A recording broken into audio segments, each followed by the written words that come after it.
Books make you hope. Books make you dream. Books make you laugh. Books make you scream. This is the Books That Make You show, discussing books with authors and experts, unraveling the inner pages of all the books that help make us who we are. Welcome to the Books That Make You show. I'm your host, Desiree Duffy, and today we're talking about books that make you enter a world of secrets and ancient powers that blur the line between myth and reality in, of all places, Seattle, Washington. We certainly love gripping epic tales that blend genres and turn tropes on their tails. That is what you get in the Acceptance series by Rebecca Heidt. In it, the tranquil life of the ruling nymph family, Lucas, Rose, and their daughter, Selena, is shattered by betrayal from their friend, Kieran. Lucas and Rose, they end up sacrificing themselves, allowing Selena and her guardian, Liam, to escape. Fast forward to 2024, here and now, and Selena is an adult, and she's concealing her mystical heritage and trains as a covert warrior under Liam's guardianship. Now, author Rebecca Heidt is an accomplished LGBTQ writer, an artist, a lover of anthropology, history, spirituality, and nature. Rebecca is recognized for her neurodivergent wisdom and impactful advice for aspiring writers. She has multiple awards in LGBTQ, contemporary, women's, and urban fiction categories. Rebecca has also been recognized for her forward thinking and motivation to help make the world better by being awarded with a 9th rank in the iconic 100 Impact Igniters Worldwide for 2023. Wow. Rebecca, hello. Welcome to the show. Hello. Thank you for having me. I appreciate it. My pleasure. I have a feeling we're going to have a great conversation. Not only about your books, you got a film project, you've got so much going on. I'm excited to dive right into it. So why don't we start with you, in your own words, giving us the setting and giving us the groundwork for the Acceptance series? Sure. I mean, it's a very multifaceted. I mean, at the scratch of the surface, it's about a woman in her mid-20s learning about her family heritage, learning why she's so different, finds about secrets and betrayals and heartaches, and learns to adapt to society and be as quote-unquote normal as humanly possible, but also leading this new, once she finds out about the nymph community, she becomes its leader. So it's adaptability. It's about adjusting who you are to what the expectations of other people are. And at the very inside of it, like very deeper down into it, it's about grief and how you go through grief and how you're reborn through every grief, and who you become and transform is depending on what direction you want to take. So like when something tragic happens to you, you have a choice of either getting severely depressed and turn your personality more darker, or you can work with your personality and make it lighter. And that's what she does. She goes through many depressions, many griefs, many heartaches, and that's the story. And that's what we all go through to a large degree. We have choices to make. It might be easy to take that darker path, but to your point, if you remain positive and you're focused and you look towards ways that you can help others and help the world. And I definitely want to talk about some of the great things you're doing in the world. But as far as your character relating to the audience, I think that's something that we can all relate to on many levels. When writing your book and coming up with these themes and your character development, how are you thinking about what the reader would take out of your books? How are you developing some of your themes and your characters? So I always grew up in the fantasy genre. I just, Selena, Buffy, Charmed. I mean, I've always sort of been there. And the books that I read also were fantasy genres as well. And it just sort of, I don't, like anything could happen. But I combined that with what would I want to see in a movie or in a book that would make me super excited about something going on? And then also what would help me as I write it. So it was a combination between what do I want to see and what do I personally need to write about to help me help the world understand what I'm trying to say, but also help me transform through each situation. So as I wrote each emotion that she was going through, it helped me with my own. So it was like a group project.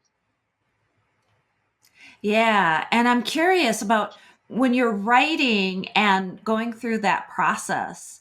I know you talk often about mental health awareness and you help other writers as they're developing their process. Can you talk a little bit more about your process of writing and more about how it might have helped you realize things about yourself? So I always, I don't write chapter one to the end. I never do. I hop around all the time.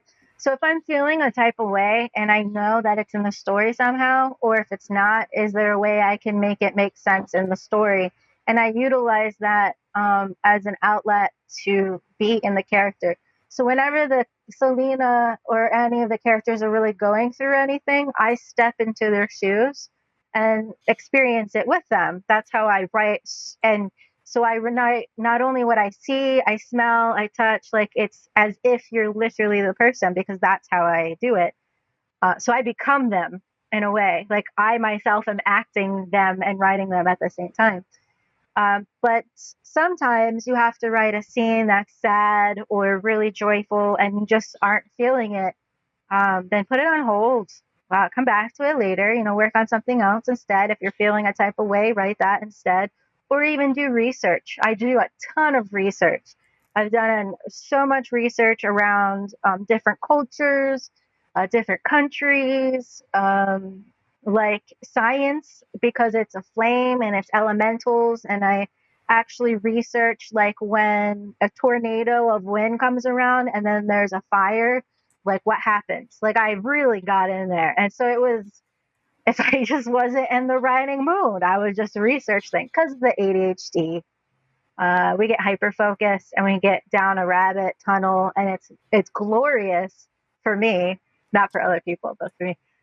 And like I end up in a completely different like thing on the internet, just like, and what about this? And what about this? And what about this? But it's very helpful for me to keep focused on the story when I don't want to write. I'm still researching and doing things with it. A lot of writers go down those rabbit tunnels. You are not alone there, my friend.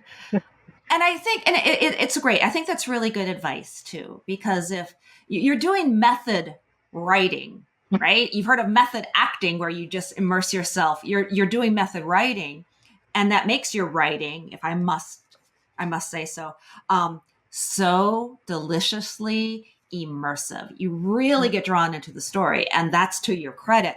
But to your point, sometimes you got to take a step away from that and doing the research and going down those rabbit tunnels. That also enriches the writing. How much do you actually put on the page? Because I know sometimes you can do all this research and then one sentence actually informs what you've written about. I've actually put the majority of my research on there. It's very rare that I didn't put something on. Recently, with my Reborn, my third book that came out, there was maybe 2 or 3 paragraphs that didn't make it in just because it didn't make sense. Maybe I can use it for 4, and sort of stow it away or whatever. But most of it makes it on there. Like the research, I plan out specifically what I want to research usually, or I'll say, okay, I need her to do something dramatic with something. I don't know, like whatever it is. And then I'll just research around that idea. And then as it continues, I'll pinpoint. So the research will lead the story or vice versa. But there's almost all of the research I've done, besides the mythology, because that's coming up in book 4. I'm holding on to that for the special time in the 4.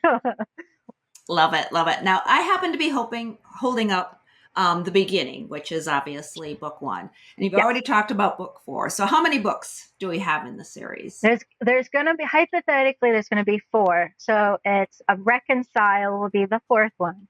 So it's, I will end it on a happier note because it's so dramatic and a bit well, I don't say chaotic, but grief. I mean, there's a lot of grief, like you gotta end up happy somewhere. But in the terms of peace, inner peace, not like my world's perfect because that doesn't exist, but like inner peace, happiness is what I mean. So there's 4, potentially 5, but I might make a comic book. It depends on the mythology side of it because you could do so much with that.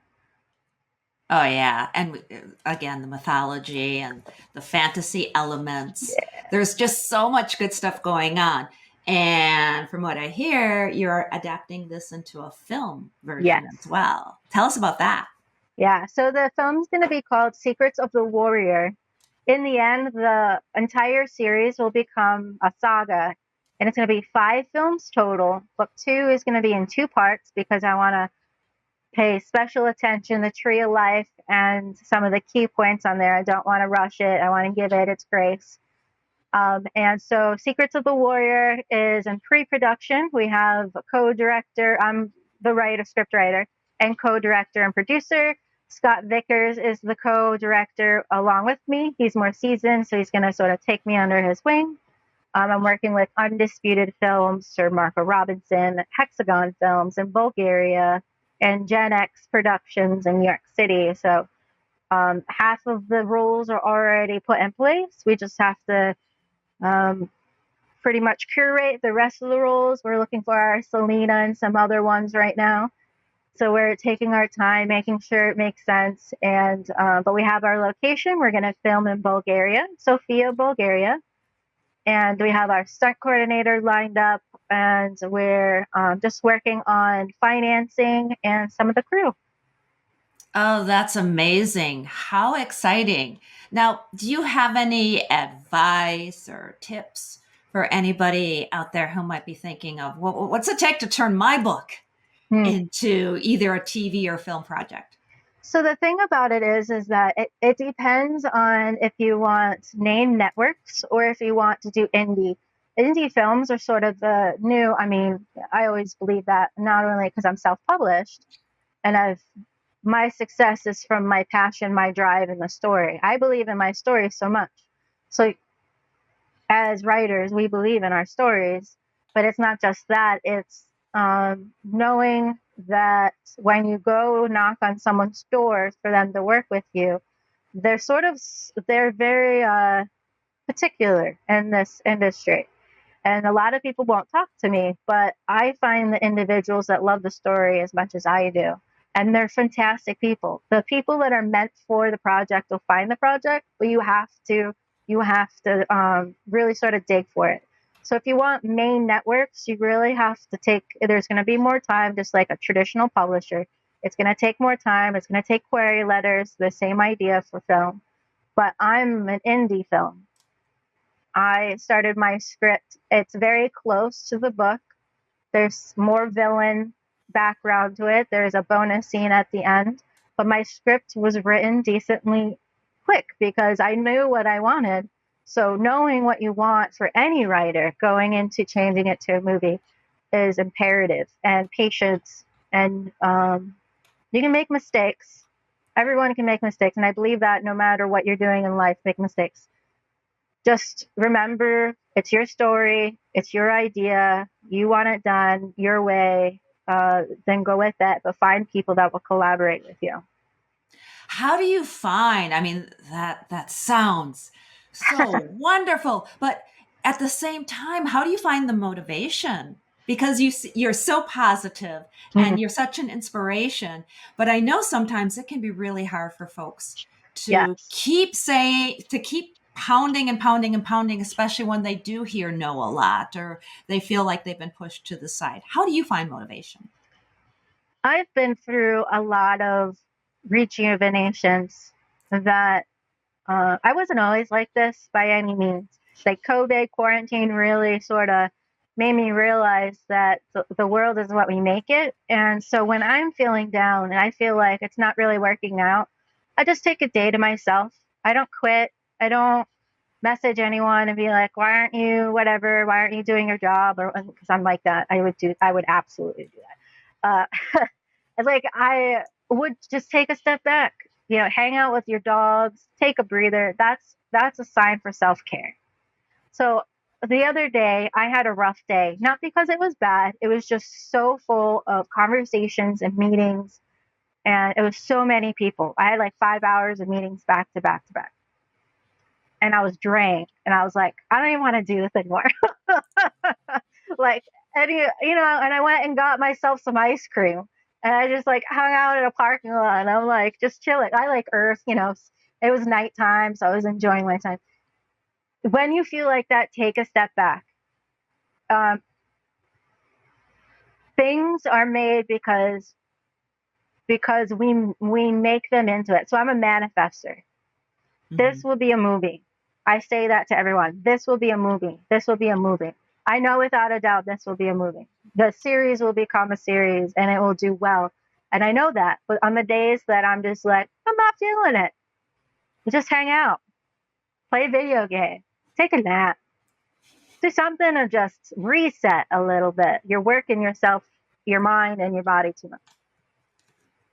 That reset is so important. There are so many people that just feel like they have to keep trudging and trudging and trudging. And if they're not being productive, then they're somehow less than.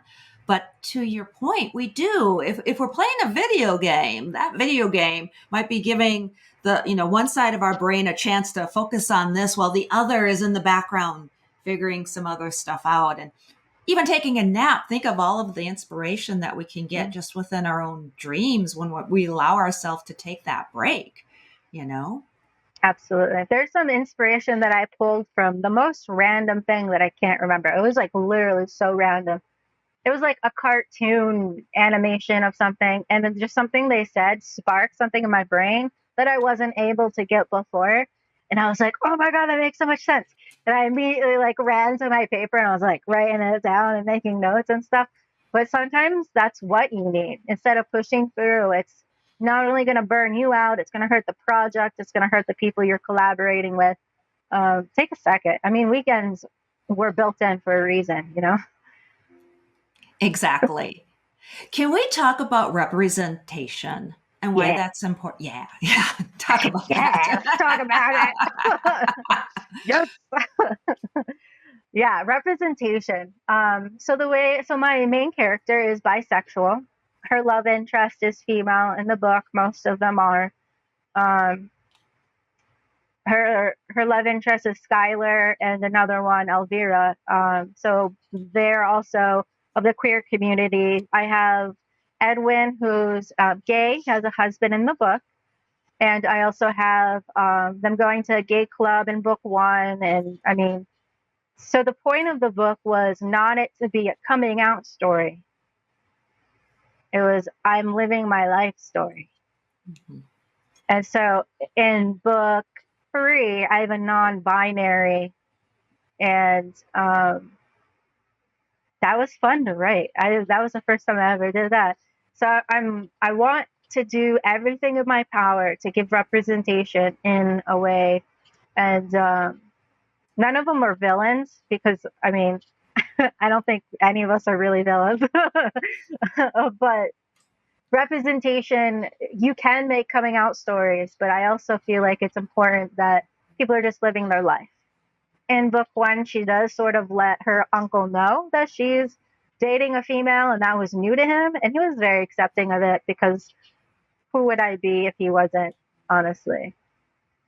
But yeah, it's just about feeling and vibration, and do I get along with this person regardless of who they are? What is it that you hope that people will take away from your book? Let's start with book 1 because I know there's several books. What do you want them to feel, to experience, to walk away with after reading the book? I want them to walk away with the fact that Emotionally, if you're hurt because of a lover breaking your heart, or a friend betraying you, or a family member lying to you, um, again, you have no control over that. You have the control of your reaction to that. And um, regardless of that, that doesn't mean you like loving yourself is the key. So for her at the end of book one, it's my heart is broken. I found out my family sort of lied to me and all these things. And she's all like, but grief can be my best friend and I can learn from it. And I can still build off of it. So it's, we're looking for external love so much, so much. And it's because we feel like we need it or we're taught it.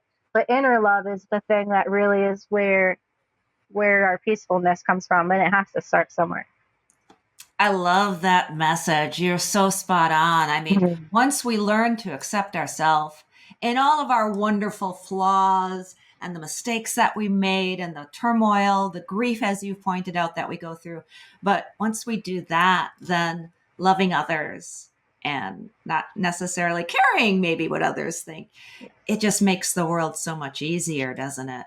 Yeah, it does. It really does. And I like this book has definitely helped me be that catalyst for myself in particular. I lost a lot of family members during writing this book, which is where a lot of my grief came from this story. And I just used it as, again, my catalyst to explain grief, talk about it, express it, all of the things. And as you guys read the stories, you'll see. But it definitely was like, I have to be okay with me first before I can help other people in my family grieve, you know? Yeah, that's powerful. And that's hard to admit. Now that you have these books out, you're working on a film project. Do you look back at your family, those people that made you feel that grief? Like, what do you say to them, or what would you want to say to them? Some people don't react to grief well, which is that was my experience and sort of why I pulled from a fantasy storyline. Um, it's and the best thing you can say is it's okay that people are still struggling because it doesn't go away in a year. It doesn't go away in a couple of years. It's still there once in a while, pokes around and rattles the cage on occasion. And it's okay to be upset. Always. It's not okay to be upset and taking it out on other people. So no matter where I would be or who I talk to, that would be my answer. That's a good answer. Very, very insightful. Thank you. What, Rebecca, on your writing journey, has there anything that you learned or that surprised you? I mean, it can be anything from the research you've done to insights about yourself to insights about other. What is something that you are walking away with after writing your books, or you're just like, wow? I know there's a couple of things.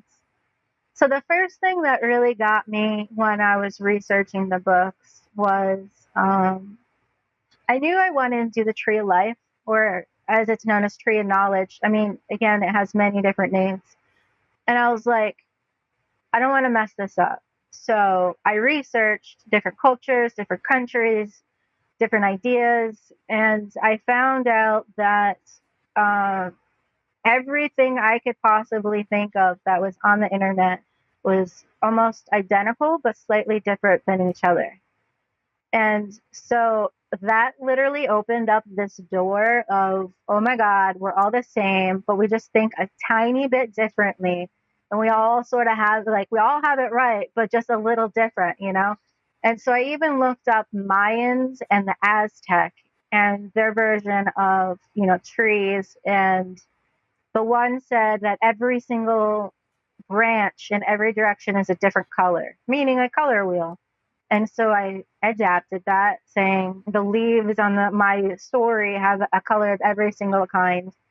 But it was that moment in particular that I realized that everyone has a tree of the same idea natured to them. Like like Africa has a tree in Africa that looks like Africa. Like why would an oak be in, you know, it doesn't make sense. But like literally it all has to stem from one place. There has to be truth in there. Like it all came from somewhere. So we're all the same. And then my mind was like exploded. And like, I was like, oh my God. Like, it was just like, oh. And then I realized and I took that with the story, because every single community of the nymph community is from different areas of the world. And they all come and they meet and they conversate and they agree or disagree or whatever. Yeah, I mean, that really blew my mind. That really got me going.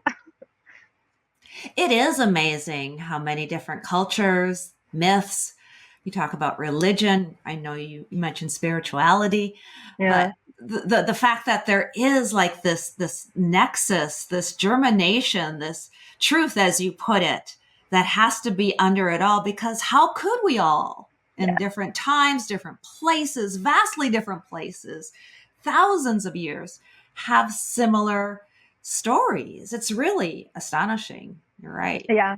It's because it all originated from one area and then it just spread out. But the idea wasn't one person was right. And that was one of the messages in book 2, was one is not correct. They're all correct together.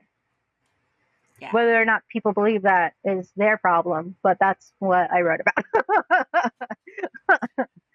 Good advice. And I think there's plenty of people in the world today that might need to hear that little kernel of nugget right there. Yeah. All right, Rebecca, tell us where people can go to find out more about you, find your website, social media, your books. Give us all your details. Sure. My books can be found on Amazon or Barnes & Noble, or there's an audio book on Audible. Book 1 is on Audible right now. I'm across the world. I'm sold in France and England and India and Japan, depending. Like Brookstone is a popular one in the world that is international. I'm also found on RebeccaHeidt.com is my movie and my book website. I've combined them. So there's a bunch of information about me, what I'm doing, and the people I'm working with for the movie. And also, you can find me on Instagram at Heidt Bristow Revolution is my personal. And then Secrets of the Warrior feature film is my film one as well, or TikTok. The Exalted Peacock. That is my name. I love it. Rebecca Heidt, thank you so much for joining us on the Books That Make You show. It has been an absolute pleasure. Thank you. And thank you, everybody, for joining us as well. You can find out more about us on our website, which is booksthatmakeyou.com. You can follow us on Facebook, Instagram, YouTube. Make sure you ring the bell, subscribe. Never miss an episode with wonderful authors like Rebecca. And be sure to sign up for our Webby Award-winning newsletter as well to stay up to date on all the news and information, all the shows, and plenty of giveaways and lots of fun things that we do as well. Until next time, all of my bookish buddies, please enjoy all of the books that make you exactly who you are. The host and executive producer of the Books That Make You show is Desiree Duffy. Sound mastering and engineering by Dave Napox. Social media and content promotion by Siddhi Jahagirdar. Copywriting and editing by Mike Robinson. The Books That Make You show is an award-winning podcast produced by Black Chateau Enterprises.